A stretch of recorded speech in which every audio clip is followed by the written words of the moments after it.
नया विषय मैं आपके सामने शुरू करने जा रहा हूँ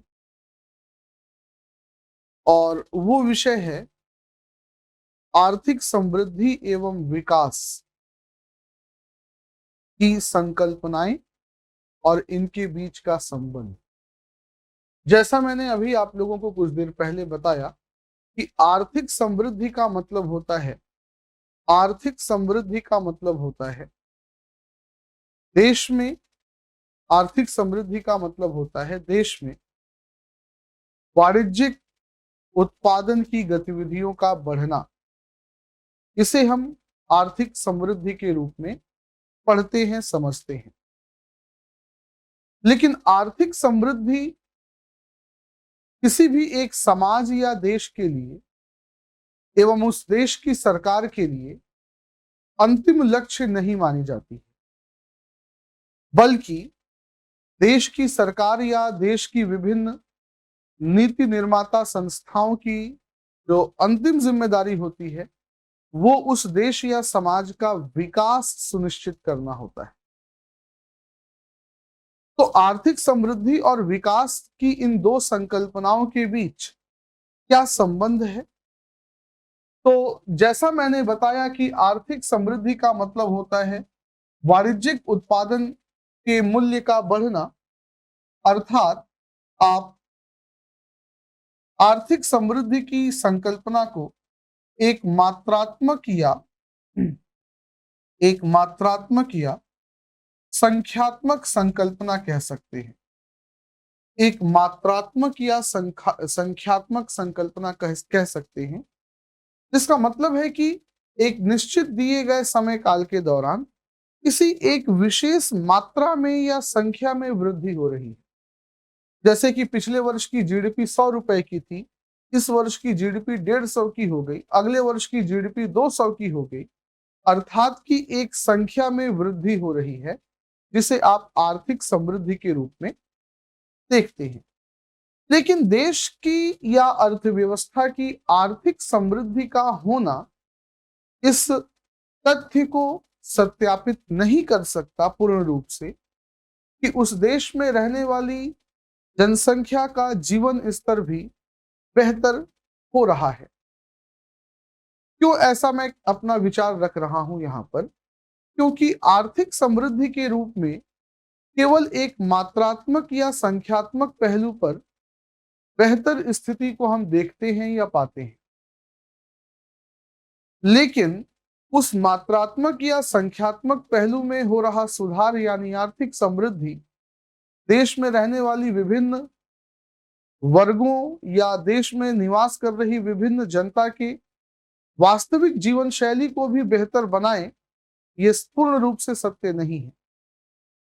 तो किसी भी देश की जनसंख्या या किसी भी देश के विभिन्न वर्गों की बेहतर जीवन शैली के लिए और उनकी जीवन शैली की गुणवत्ता को सुनिश्चित करने के लिए जो मुख्य बल दिया जाता है वो किस अवधारणा पे दिया जाता है? विकास की अवधारणा पे। जो मुख्य बल दिया जाता है वो किस अवधारणा पे दिया जाता है? विकास की अवधारणा पे। दोस्तों, विकास का तात्पर्य है किसी भी देश या समाज का यदि विकास या डेवलपमेंट हो रहा है तो इसका तात्पर्य है संबंधित समाज या संबंधित देश की आर्थिक समृद्धि के साथ साथ आर्थिक समृद्धि के साथ साथ सामाजिक उत्थान भी हो।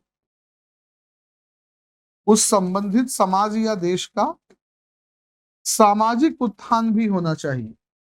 संबंधित देश या समाज का क्या होना चाहिए? सामाजिक उत्थान भी होना चाहिए। अब सामाजिक उत्थान के रूप में आप क्या कुछ समझ सकते हैं? बेहतर शिक्षा, बेहतर शिक्षा, बेहतर स्वास्थ्य सुविधा, बेहतर शिक्षा, बेहतर स्वास्थ्य सुविधा, बेहतर पर्यावरण, इन सभी को आप क्या कह सकते हैं? सामाजिक उत्थान। तो यदि एक दिए गए निश्चित समय काल के दौरान, यदि दिए गए एक निश्चित समय काल के दौरान हम ये पाएं कि उस संबंधित समाज या देश की आर्थिक समृद्धि तो हो ही रही है, आर्थिक समृद्धि के साथ साथ सामाजिक उत्थान भी हो रहा है, तो हम कह सकते हैं कि संबंधित समाज या देश का हम क्या सुनिश्चित कर पा रहे हैं? विकास सुनिश्चित कर पा रहे हैं। क्या सुनिश्चित कर पा रहे हैं दोस्तों? विकास सुनिश्चित कर पा रहे हैं। इसीलिए जब विकास की हम बात करते हैं, कहीं भी आप विकास शब्द पर थोड़ी बहुत चर्चा को पाएंगे, तो आप विकास शब्द के साथ केवल आर्थिक पहलू को जोड़े हुए नहीं पाएंगे। कभी भी विकास की जब हम बात करते हैं, तो विकास के अपने आर्थिक पक्ष भी होते हैं, साथ साथ सामाजिक पक्ष भी होते हैं। इसीलिए केवल आर्थिक विकास शब्द का प्रयोग ना करके सामाजिक आर्थिक विकास नामक शब्द का प्रयोग किया जाता है। तो इसलिए आर्थिक वृद्धि की तुलना में विकास की संकल्पना को एक गुणवत्ता युक्त और एक व्यापक अवधारणा माना जा सकता है। अगर इन दोनों के बीच का संबंध एक मैं डायग्राम के रूप में आपके समक्ष रखूं, तो ये जो मेरा सर्किल है, ये आर्थिक वृद्धि को यदि दर्शा रहा है, तो ये जो बड़ा सा चक्र है, ये बड़ा वाला चक्र किसे दर्शाएगा? विकास की अवधारणा को। विकास का मतलब हुआ सामाजिक आर्थिक विकास। तो इसलिए अगर किसी देश का विकास हो रहा है, यहां से देखिए आप दृष्टिकोण क्या क्या बना सकते हैं। अगर आपसे ये कहा जाए कि किसी देश या समाज का विकास हो रहा है, तो विकास का मतलब कि आर्थिक वृद्धि तो हो ही रही है, आर्थिक स्थितियां तो सुधर ही रही हैं, साथ ही साथ जो सामाजिक स्थितियां उस समाज या देश की हैं, उनमें भी सुधार हो रहा है। तो सामाजिक सुधार भी हो रहा है, ये निष्कर्ष आप निकालेंगे। आर्थिक वृद्धि के साथ साथ सामाजिक सुधार का होना, ये तात्पर्य है क्या, किस चीज का? तो सामाजिक आर्थिक विकास का। अगर केवल आर्थिक वृद्धि की मैं बात करूं, तो आर्थिक वृद्धि का होना इस बात की गारंटी नहीं देगा या इस पहलू को सुनिश्चित नहीं करेगा कि उस संबंधित समाज का सामाजिक सुधार भी हो रहा है। लेकिन यह हम जरूर कह सकते हैं कि बिना किसी समाज या देश के आर्थिक सुधार के, किसी देश या समाज के आर्थिक समृद्धि के बगैर उस देश या समाज का विकास होना या सामाजिक आर्थिक विकास होना संभव नहीं है। इसीलिए एक बहुत ही विशिष्ट कथन का प्रयोग किया जाता है, जो कथन इन दोनों शब्दों को आपस में जोड़ता है। क्या है वो शब्द? कैसे हम उस कथन को मानते हैं या समझेंगे? तो कथन कुछ इस प्रकार से लिखा जाता है कि आर्थिक समृद्धि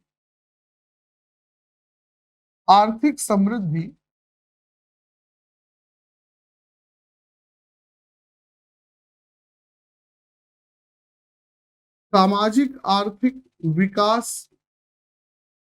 हेतु हेतु अनिवार्य अनिवार्य लेकिन अपर्याप्त शर्त है। अब इस पूरे स्टेटमेंट या इस पूरे कथन को हम कैसे समझेंगे? इस पूरे कथन को हम कैसे समझ सकते हैं? इस पूरे कथन में देखिए, दो बहुत ही महत्वपूर्ण शब्दों का प्रयोग हुआ है, अपर्याप्त और दूसरा अनिवार्य। तो विकास यानी सामाजिक आर्थिक विकास के लिए, किसी भी देश या समाज के सामाजिक आर्थिक विकास के लिए उस देश या समाज का आर्थिक समृद्धि होना तो अनिवार्य है। अर्थात बिना आर्थिक समृद्धि के हम किसी भी देश या समाज के विकास की परिकल्पना नहीं कर सकते। इसीलिए आर्थिक समृद्धि को विकास के लिए कैसी शर्त माना गया है? अनिवार्य, जिसे टाला ना जा सके। लेकिन अनिवार्य के साथ साथ कैसी कैसी शर्त है? अपर्याप्त। अपर्याप्त क्यों कहा जा रहा है? अपर्याप्त शब्द प्रयोग करने का यहाँ पर कारण केवल इतना है कि आर्थिक समृद्धि होने मात्र से हम यह नहीं कह सकते कि उस संबंधित समाज का विकास हो रहा है। जैसा अभी मैंने बताया, आर्थिक समृद्धि के साथ साथ सामाजिक पहलुओं का बेहतर होना विकास के लिए आवश्यक है। इसी वजह से हम यह कहते हैं या यह मानते हैं कि देश या समाज के विकास हेतु आर्थिक समृद्धि की अवधारणा अनिवार्य लेकिन अपर्याप्त शर्त है। तो ये दो शब्द थे और इन दोनों का आपस में क्या संबंध है, इस पे चर्चा थी। रही बात आर्थिक समृद्धि के बारे में, तो इस क्रम में आप क्या पाएंगे कि भारत में वर्ष 2007-8 के शुरुआती दौर के समय कालखंड में पूरे स्वतंत्र भारत के इतिहास की अब तक की सर्वाधिक आर्थिक समृद्धि दर दर्ज की गई, जो लगभग कितनी थी? 2007-8 के समय जो आर्थिक समृद्धि दर दर्ज की गई भारत की, लगभग कितनी थी? 9.6%। कुछ किताबों में 10% भी लिखा हुआ आपको मिलेगा। ये आर्थिक समृद्धि अब तक के इतिहास की सर्वाधिक आर्थिक समृद्धि दर मानी जाती थी या मानी गई है। अभी भी 2022 को भी अगर मैं ध्यान में रखूं तो अब तक इतनी उच्च आर्थिक समृद्धि दर जो 2007-8 में दर्ज की गई, इसके अलावा किसी अन्य वर्षों के दौरान भारत में या स्वतंत्र भारत में दर्ज नहीं की गई।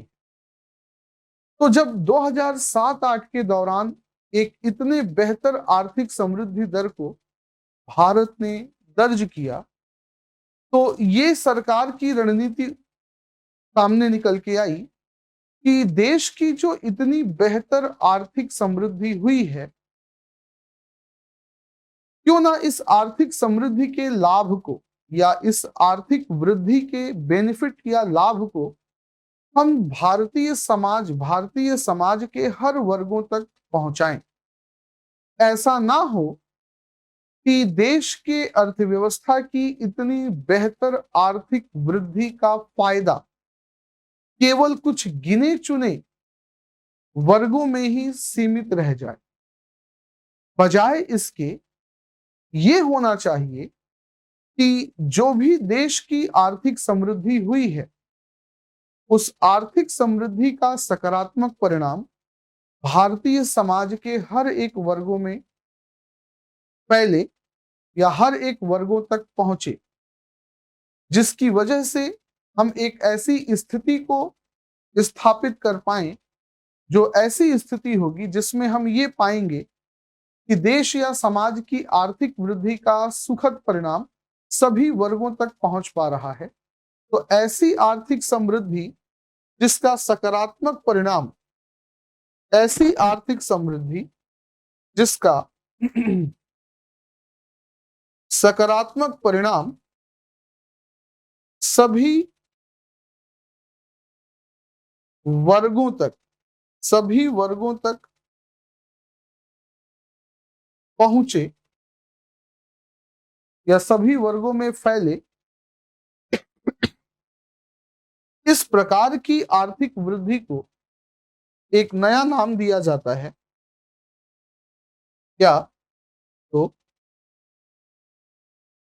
समावेशित वृद्धि। समावेशित वृद्धि।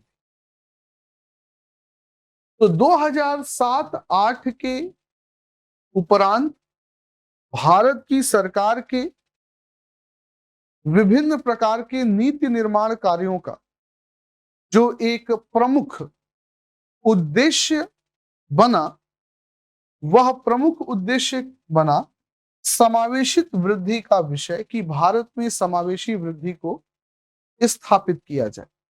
और आपसे कोई भी पूछे कि समावेशी वृद्धि का आशय क्या होता है, अभिप्राय क्या होता है, तो आपका केवल ये जवाब होना चाहिए कि ऐसी आर्थिक वृद्धि जिसका सुखद परिणाम या जिसका लाभ समाज के या देश के विभिन्न वर्गों तक पहुंचाया जा सके या पहुंच सके, या ऐसी आर्थिक वृद्धि जिससे देश या समाज के सभी वर्ग लाभान्वित हों, उसे हम समावेशित वृद्धि के रूप में जानेंगे या मानेंगे। तो 2007 के पश्चात, जैसा मैंने बताया कि सरकार के विभिन्न नीति निर्माण कार्यों में यही विषय उद्देश्य के रूप में उभरा। तो इस एक विषय को हम कैसे समझ सकते हैं, कैसे हम माने कि 2007-8 के पश्चात के सरकार के विभिन्न कार्यों का एक बहुत ही प्रमुख विषय आर्थिक समावेशित वृद्धि का विषय रहा। तो इसके लिए उदाहरण आप दे सकते हैं, हम पढ़ेंगे भी। अगला हमारा जो टॉपिक होगा नियोजन का, उसमें भारत में जो 11वीं और 12वीं पंचवर्षीय योजनाएं जारी रही, जिनकी शुरुआत 11वीं की शुरुआत हो जाती है 2007 से और 12वीं योजना का अंत होता है 2017 में। 2007 से 2017 तक के इन 10 वर्षों के दौरान, यानी आप दूसरे शब्दों में कह सकते हैं 11वीं और 12वीं पंचवर्षीय योजना के दौरान सरकार का जो सबसे प्रमुख उद्देश्य तय किया गया, वह उद्देश्य भारतीय समाज में या भारतीय अर्थव्यवस्था में समावेशी वृद्धि को ही स्थापित करना तय किया गया। इसलिए 11वीं पंचवर्षीय योजना में भी यही विषय उद्देश्य के रूप में पाया गया और 12वीं पंचवर्षीय योजना में भी जो सबसे प्रमुख उद्देश्य निर्धारित किया गया, वो क्या था? समावेशित वृद्धि।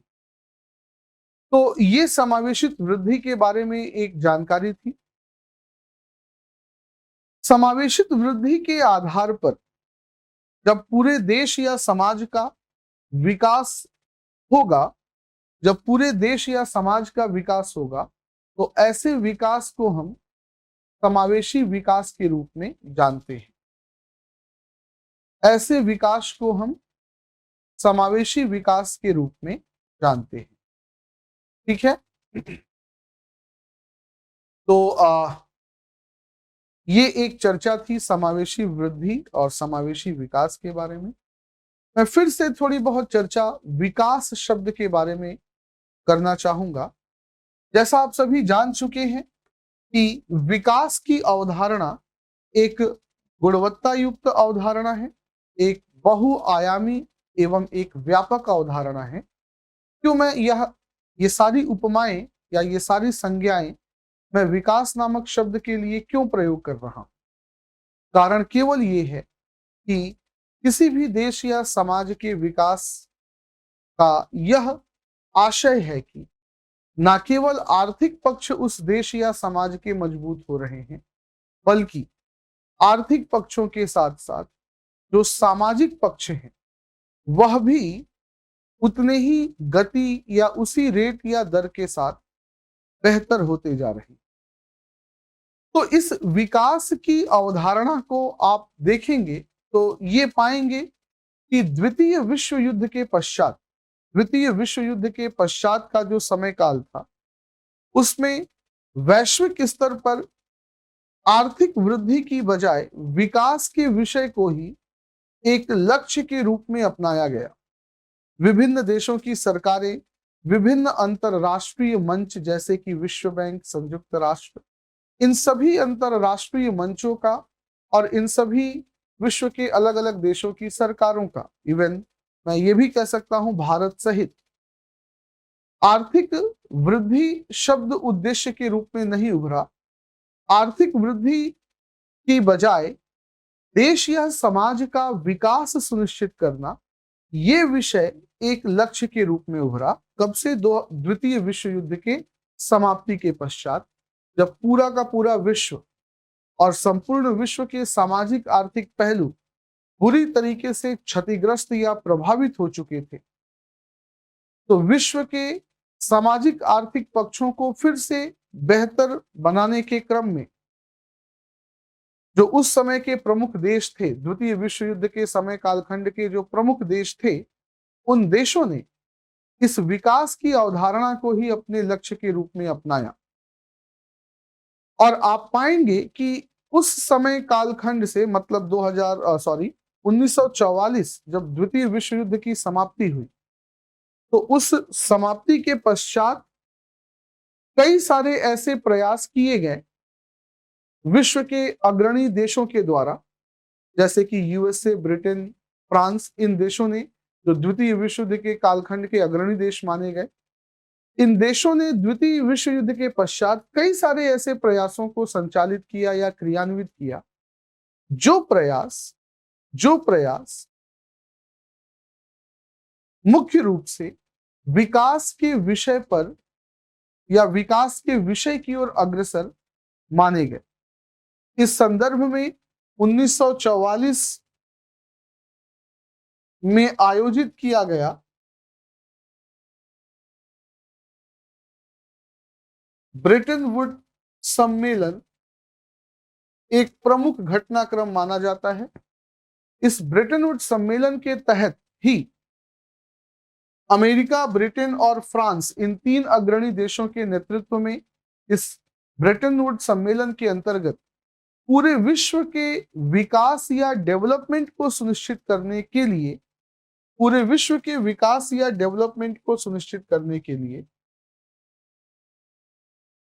पूरे विश्व के विकास या डेवलपमेंट को सुनिश्चित करने के लिए दो जुड़वा संस्थानों को स्थापित करने का फैसला किया गया। एक संस्थान उनमें से माना जाता है विश्व बैंक, और दूसरा संस्थान जो स्थापित किया गया उसे हम कहते हैं अंतरराष्ट्रीय मुद्रा, शॉर्ट फॉर्म में उसे हम क्या कहते हैं? आईएमएफ। तो 1944 के ब्रेटन वुड्स सम्मेलन के तहत वैश्विक स्तर पर विकास या डेवलपमेंट की स्थिति को बेहतर बनाने के क्रम में इन दो प्रमुख संस्थानों का की स्थापना 1944 के ब्रेटन वुड्स सम्मेलन के अंतर्गत की गई। फिर जैसे जैसे समय बीतता गया, वैसे वैसे विकास की इस अवधारणा पर चर्चाओं की का भी सिलसिला जो है वो आगे बढ़ता रहा। विकास की अवधारणा समय के साथ, चर्चाओं के साथ और बेहतर और व्यापक होती गई और कई प्रकार के नए विकास की संकल्पनाओं का भी उदय हुआ। उसमें एक प्रमुख सकारात्मक योगदान विकास की अवधारणा में जो पाया जाता है, माफ कीजिए,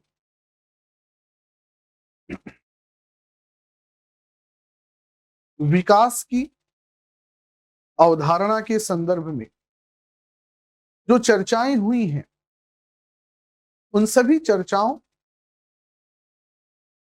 के संपूर्ण प्रक्रिया में जो एक महत्वपूर्ण घटनाक्रम माना जाता है, वो घटनाक्रम 1987 का 1987 का या 1987 में जारी की गई एक विशेष प्रकार की रिपोर्ट को माना जाता है। उस रिपोर्ट को हम कहते हैं ब्रटलैंड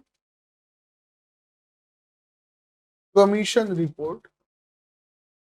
और इस ब्रटलैंड कमीशन रिपोर्ट में एक विशिष्ट या एक नए प्रकार के विकास की अवधारणा को प्रस्तावित किया गया, जिस विकास की अवधारणा का नाम था संवहनीय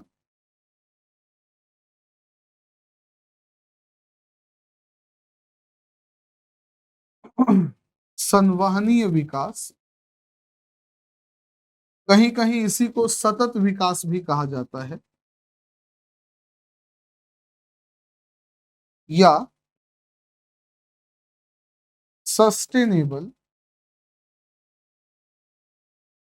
डेवलपमेंट की विचारधारा। दोस्तों, संवहनीय विकास या सतत विकास की जो विचारधारा है, इसकी खासियत क्या है कि अब तक जो मैं विकास शब्द के बारे में आप लोगों से चर्चा कर रहा था, और मैं ये कह रहा था बार बार कि विकास नामक अवधारणा में आर्थिक पक्षों के साथ साथ सामाजिक पक्ष भी शामिल हैं। रही बात संवहनीय विकास की, तो इस नए विकास की अवधारणा के दो की बजाय तीन आयाम होते हैं। आर्थिक स्थिति का बेहतर होना, सामाजिक स्थिति का बेहतर होना, और उसके साथ साथ पर्यावरणीय संतुलन। तो संवहनीय विकास या सतत विकास की जब भी हम बात करेंगे, तो इसके अंतर्गत हम एक ऐसे विकास की परिकल्पना करेंगे, एक ऐसे विकास की प्रक्रिया की हम परिकल्पना करेंगे, जिसके अंतर्गत हम ये पाएं कि प्राकृतिक संसाधनों का प्रयोग मानवीय सभ्यता के द्वारा इस प्रकार से किया जाए कि वे प्राकृतिक संसाधन वर्तमान मानवीय पीढ़ी की आवश्यकताओं को भी पूर्ण करें, साथ ही साथ उन प्राकृतिक संसाधनों की उपलब्धता भविष्य के मानवीय पीढ़ी हेतु भी बनी रहे, भविष्य के मानवीय पीढ़ी हेतु भी बनी रहे।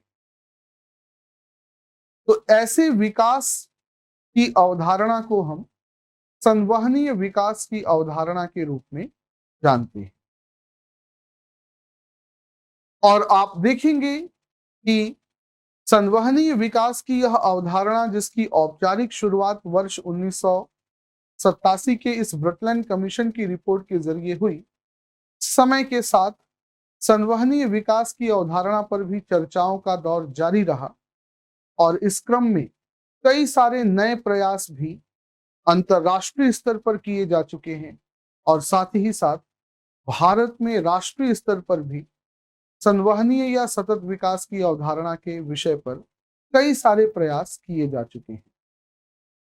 तो अब हमें बहुत कम समय में उन कुछ प्रमुख प्रयासों के बारे में भी पढ़ना होगा, जिनका संबंध संवहनीय विकास या सतत विकास से है।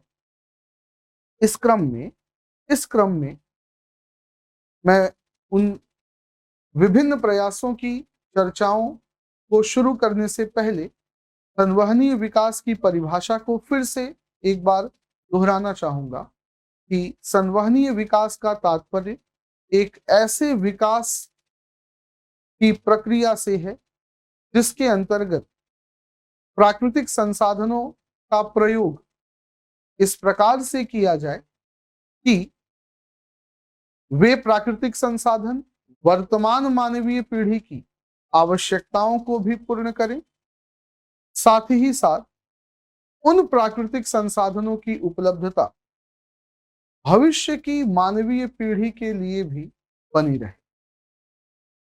तो संवहनीय विकास पर इस एक मूलभूत चर्चा के उपरांत जो हमें चर्चा करनी है, जैसा अभी मैंने बताया कि संवहनीय विकास के विषय पर भारत में कौन कौन से प्रमुख प्रयास राष्ट्रीय स्तर पे किए गए हैं, इस चर्चा को हम अपने अगले लेक्चर में डिस्कस करेंगे। Thank you.